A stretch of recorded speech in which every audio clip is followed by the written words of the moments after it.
and welcome to another live stream with me, Rauchenwald, on this Tuesday afternoon. Markets are opening in 10 minutes, and we have another episode of Daily Market Mastery. It's probably going to be another short episode since there were no significant movements worth mentioning. At least I didn't notice any, especially in GameStop.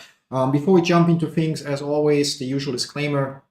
Everything that I share in this live stream / video is my personal opinion and in no way financial or professional advice of any kind. You should always do your own research, consult certified professionals, draw your own conclusions, and make your own decisions. That said, for those of you that are new to the live stream, what you would like to know, or what you probably should know, is obviously my name is Rauchenwald, and in this live stream I'm using mostly the Elliott Wave principle to try to forecast market movements in indices and specific stocks with mixed success. If you're curious about the tools I'm using, so you can check out the links in the description below to figure out or to check the broker I'm using, the trading software or charting software I'm using, to read the Elliott Wave principle for free or get yourself a hard copy as well. And yeah, that said, let's jump into the chart. I think we have everything else set up, so can hide that. And yeah, so GameStop, I'm looking at the 1 minute chart because it's always interesting. There's actually something, I'm gonna drag this over. So that's from the pre-market right now. It's always interesting to see those price jumps. You will see it in a second. So like of a couple of dollars that happened briefly and then are undone. There were similar things happening yesterday in aftermarket and pre-market and so on. And it's crazy, like Dave Lauer on Twitter mentioned, it's basically just retail traders getting ripped off. So what he means by that is somebody's placing a market buy order, for example. And then, however, instead of getting the current price, which might be here, he suddenly gets the share here. And then the price immediately jumps down, which means they get not the best execution, which obviously, as far as I recall, like during pre and aftermarket, there is no such thing as best execution. So yeah, like in general, you should always, or with very few exceptions, at least in my opinion, do or use limit orders. So enter the price you want to buy at to avoid that mistake. It's, for example, also what happened to the people that placed market orders when Berkshire Hathaway was trading in quotes at $185, and once the market resumes, their market orders were suddenly executed for $630,000 or more. So like limit orders are the way to go. Other than that, so we're going to zoom out a little bit. Not much changed. I currently have the auto labeling of Motive Wave activated. Now I'm going to say it's not very reliable or very great. I use it here and there just to check what the computer thinks the right pattern or the current pattern is. And to based on that, then for me to just like have a second opinion. It's not a great second opinion, but it's a worthwhile, or at least it is a second opinion. We're gonna in the future get a third opinion, as I mentioned in yesterday's streams, based on Keith Gillen's live stream. So Roaring Kitty, aka Deep Fucking Value, I decided to also get myself an 8-ball. Should arrive in a week or so, and which will then be our third opinion. We'll see how reliable that would be. Might be fun to just take a couple $100 and basically invest them based on the 8-ball. So just pick a random, in that case, then cheap stock if we only have a couple $100, and just ask the 8-ball if you should buy or sell it, and track the performance of that separately. We'll have to think about that, how to do that. If there's a way to do it outside of my regular portfolio, maybe do that on eToro with a few $100 so that it's really separately tracked or so. I'm not sure yet. Yeah, might be fun. Just like, what's the name of the hamster? Mr. Grox. Yeah. If you guys don't know, I mean, Mr. Grox is already, I think, in the second or third generation because hamsters don't get that old. But I'm gonna check if I find it on Twitter. 1 second. So Mr. Grox, BBC, Twitch. Is he live on Twitch now? No. Okay. So, but I'm gonna show you the Twitch part. Yeah. So I'm actually also gonna share that real quick. So. It's basically some, I assume, dudes or maybe women as well that build like a hamster enclosure that looks like an office. Okay, there are only the clips. I guess that's minutes or noise the highlights, so newest highlights or videos. Okay, they're also just those. Yeah. Channel trader. Yeah. So how it works is they have some automations. So basically, when the hamster is in the wheel, it selects cryptocurrency. If he runs through this pipe here, it automatically issues a buy order. If he runs through that one, it's a sell order. And there are some other rooms as well. And you can see the performance tracked and the balances here. Yeah. So yeah, it's kind of cool. It's really, really cool idea to basically just have a hamster do his thing and yeah, like have the sensors in place. You obviously have to have the skill for that as well. And yeah, anyway, so I don't minus 30 euro or so, but that's just an old video. It's not live or so. So no idea if they. Also not sure when the last stream was of Mr. Grox. They're 3 years ago, the highlights. So maybe he already retired. Make his fortune. Yeah, maybe he already made his fortune. Yeah, but it's overall cool. I mean, it's like a great example of what you can do with development skills, and in that case, also engineering skills to basically translate sensor triggers from here to actually execute orders and so on. Really like it. So maybe we can do something similar just with the 8-ball. Obviously, it's not as cool as having the hamster enclosure, but yeah. Anyway, just wanted to share that piece of news, or not news, but like information. Now, additionally, yeah, what else do we have? So GameStop didn't have a lot of movement, and the question is now, where do we go from here? So we obviously on Friday had that huge dip. It's kind of frustrating. Like yesterday in the after hours, I saw recordings that we had jumps to like $30-something that are not showing up here. So it's again, same thing. One order gets executed there, and then it immediately jumps down again. Dave Lauer thinks it's, or says it's people getting ripped off. So basically their market orders get executed at elevated levels. So they buy a share here and it instantly drops here. So they instantly lose 30% on their position. But yeah, I guess we'll never know. Now, my positions are unchanged. So we have the $30 put options that expired this Friday, which I got $600 per piece for. So my average would be around $24. So they're still okay. As said, I'm fine if I get the shares assigned in this case, because I can then sell covered calls at a higher level and earn additional premium. I think based on based on everything I learned over the years about GameStop and based on Elliott Wave Theory and so on, I think that we will still see upwards movement, ignoring everything that's hard to prove. Yeah, so ignoring everything unsubstantiated or speculative. So, but I still think there is upward movement there. So getting the shares assigned actually not a bad outcome if it happens. If it doesn't happen, also okay. Then we just made some money, like what is it, like 20% or so through options premiums in a week, and can sell further put options for next week. From the pattern, that's where I have a small issue with myself. It's basically that we can clearly see with the naked eye. So I'm not going to cover the absolute basics of Elliott Wave Theory, but we can see with the naked eye that we have a 1, 2, 3, 4, 5 pattern here. Yeah. It might be harder to see here 1, 2, 3, 4, 5, because usually wave 3 is the strongest, and auto labeling would suggest that this is wave 3 and that actually is wave 5. Yeah. But here we can clearly with the naked eye see 1, 2, 3, 4, 5. Yeah. And that would be a so-called leading diagonal, which in that case can only be wave 1 of the third wave, because wave 3 always has to be an impulse wave. The difference between those waves is that in an impulse wave, wave 4, so that movement down here, does not enter the area of wave 2, so basically does not get lower than the high of wave 1. Whereas in a leading diagonal, wave 4 has to enter that area. Yeah, so it's like basically it's a variation of an impulse wave. In which case also, so it really fits the pattern very nicely, or relatively nicely. Very often then the wave 5 target for an impulse will basically be, if you take wave 1, wave 3, and then wave 5 will come close to that line. Sometimes it might touch it, but at least it comes close. So yeah, so that definitely is, based on Elliott Wave Theory, a leading diagonal, which means it cannot be the entire third wave. It can also not be a fifth wave. So the other option would be maybe we have something like, I don't know, 1, 2, 3, 4, 5.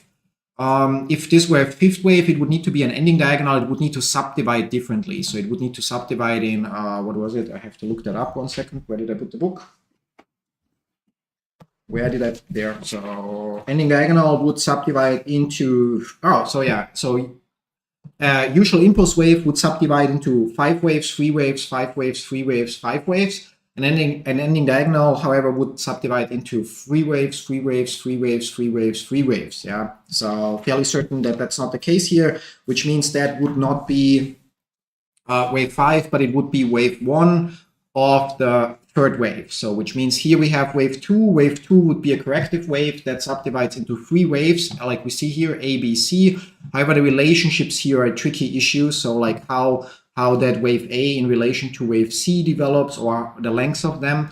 And that's where I'm like, where I'm just not 100% sure. Let's put it like that. Yeah. So after all, when we talk about Elliott Wave Theory, there are always, at any given moment, we should be able to find multiple patterns that are valid or might be valid at the same time. And then only based on guidelines and based on a few additional candles, we can then see which one of the ones is actually the accurate one that's developing. So there's a lot of flexibility in Elliott Wave Theory, which also sometimes makes it hard to see the right pattern. Either way, so auto labeling would suggest that we already have our wave C finished. In some terms, it would fit because we hit the 78.6 retracement here. So which is, we have common or probable turnaround levels for corrective waves. So usually 38.2 or 61.8. In some cases, the 50% retracement level serves as a turnaround point. And in rarer cases, the 78.6. Now, sometimes none of those. So we might go till here and turn around. We might only go till here and turn around. But those are the most probable turnaround levels. So, and because they are most probable based on experience, those are the ones where we usually would also enter if we plan to enter. I didn't expect this drop. So last week with the at the market share announcement, the bad earnings, and the Roaring Kitty live stream, it just was a slaughter here, but it was expected that we'll have our wave here finished at some point, and then from here get a retracement. Just didn't think that it will be that far, but that's perfectly fine. The question is, so if we are done here with the corrective pattern, we would from here now slowly see a 1, 2, 3. So like here's the 1 already showing. So 1, 2, 3, 4, 5 develop. That should take us to a new high. Now that will not happen overnight. It will take some time, but that's what I personally would expect to happen. At which point does the labeling become invalid? That's also always an interesting question. So at what point do I have to admit, okay, that what is auto labeled here, what I believe to be the case, is not true? That would happen at the $17.70 mark. So if we go below here, then this movement here would not be a correction anymore of this wave, but something else would be playing out. I think that's unlikely, because if we go lower than 1770, then this would need to be a big A, B, C, for example, corrective pattern, in which case this middle wave here would need to subdivide into 3 waves like A, B, C, whereas this one visually clearly subdivides into 5 waves, which is an impulsive pattern. So it doesn't matter if it's, in this case, an impulse, or like in that case, a leading diagonal. No guarantees that we're done here with the drop. The auto labeling thinks we are, but if we zoom in a little bit more, it's hard to be sure that this is already basically ABC. On the other hand, from the overall pattern, we don't have much room to go further. I mean, theoretically, we could draw down to 17.71 and the pattern would still be valid. But in terms of like distance, we see that we already had a relatively big retracement. I think one possibility is that the ABC that's labeled here automatically in blue is actually wrong, and that instead the whole thing subdivides somehow, like, for example, A, B, and C, or C not finished yet. In which case we can, if we zoom in a little bit further, to get a little bit more candles here, we can use an expansion to get likely target levels. So if wave A would be this here, and that actually would be our wave B up here, then we would see that our most likely target levels look like this. So we would already be in the area. There's another one at 161.8. However, that would already be outside where the pattern becomes invalid. So it's going to be interesting to see how that plays out, especially how it plays out this week. That about GameStop. So all we can do is wait and see. It's also going to be interesting to see how things play out towards the 21st when the 100,000 call options or $20 call options that Keith Gillen holds will expire. His break-even point should be around $25, so he could execute them below that as well, because that would obviously or should create some buy pressure that drives the price higher. So by executing some of them, even at the loss, it would theoretically drive the price up so that he can then execute the next ones at a profit, drive the price up further and so on. Gonna be interesting to see. Yeah. So yeah, as for my personal options, we had a SPY put option that unfortunately yesterday expired at a loss. So I had the 533 long put. We got it on Friday with expiry yesterday. SPY moved the other way, so we lost the premium, but that's okay. That was something we considered. We now still have my PK long call that will also expire, but again, it's like $19 premium. So kind of like if it moves up based on what I expect, I just pretty much got the timing wrong here. I think it will take longer to move up. So we'll look into getting maybe another call option that's later dated or so, but not that relevant. So that $20 will probably disappear on the 21st. My 532 long put, let's look at SPY. Markets are open now, yeah, obviously for 6 minutes already. So I think I was early, so the yesterday expiration wasn't that great, but if we zoom out, I think there's a decent chance that from here we actually will see a drop. And so my January 21st, which is here, put option might pay off nicely and make up for the busted put option from yesterday, or more than make up actually.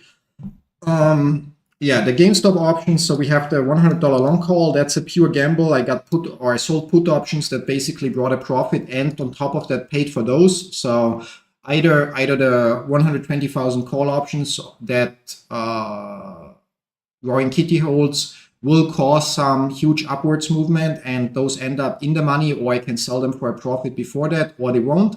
Our put options are underwater, as said, but not a problem because we're still in an area where it's okay, and getting the shares assigned right now would also not be bad considering the huge implied volatility. So if we look now, if we were to get shares assigned this Friday, you see that even for the 3-day period, the premiums are still decent.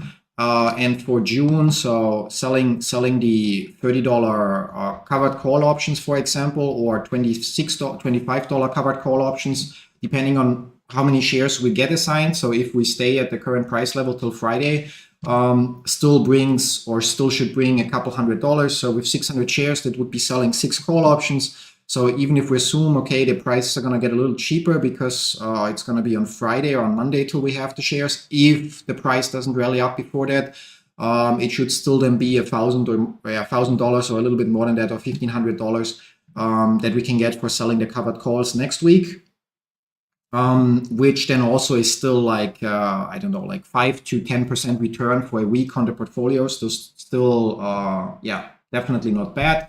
But we'll cross that bridge when we get there. So I said for SPY, I could be wrong, but I expect it to go down. And then for the other options that I'm holding right now, the FIFA short puts, they are at a small profit, although it's a mix. So the $1 put is at a $3 loss, and the 50-cent put is at a $9 profit. So basically, depending on how things move, might get the shares assigned, might then just hold them as a long-term position for $150 effectively, or actually $80 effectively, since we got $71 premium. Or I might then sell them and close the position out for a small profit or not. We'll see how it goes. And PK we talked about, and the grab put or the grab call option is anyway so long-term that we don't have to worry about it. So there's still like 1.5 years for that option to expire. I think we'll get an upwards movement here, but when and if it happens is going to be a different thing. If we throw the auto labeling on this, it's gonna probably come up with some downwards labeling based on the previous history. Would have to adjust that and say there we have October 22. So if I, not volume, but auto wave. So if we say from 22, let's say September first. Yeah, and the pattern looks like this, or the auto label pattern looks like this, and it should actually point towards, it might still go down a little further, but from there we should then go up. And since our option asset expires 26, they could potentially pay out really big, and if not, it's also not a huge issue because we paid not that much. So it was a $50 debit, so $50 that we paid for it. And as we can see, depending on where grab is at the end of that, at the end of the time, it actually, yeah, like could offer a nice payout. So obviously not in absolute dollars, unless we, in quotes, go to the moon, but as a percentage of the premium that we paid, I think it's still worth the trade. Might look into actually increasing those, so like getting more of those. Let's look at Grab. What's the price for them now? So they should be cheaper now if ours are at the loss. So we have the $5 call. So right now we could get the same one for $43. So maybe I'll stock up on a few more of those. So as a long-term play, yeah, we'll have to think about that. So as long as the price drops and as long as the pattern in quotes stays valid, so as long as we don't drop, yeah, I mean, there it's like 260 or so would be the point where I'd have to worry. So as long as we're above that, it might actually make sense to add more to that position, because if I'm right and we'll go up from here long term, it could pay off hugely, and the options are relatively cheap. However, I wouldn't use my capital for that, so I would just use the options premium we receive from selling other options to basically buy those. And yeah, now that's, I think, pretty much it. I think that covers it. Yeah, so yeah, like, yeah, I think this covers it. And with that, I'm probably going to call it quits for today. And we are going to either, so if there's strong movement throughout the day, then I might just come on live again spontaneously. Other than that, we see each other again tomorrow around market open. So usually between half an hour or 15 minutes before market open. So yeah, don't forget, like, subscribe, enable notifications. And if you have any questions, feel free to leave them in the comments down below. Thanks for tuning in, and then see you all in another live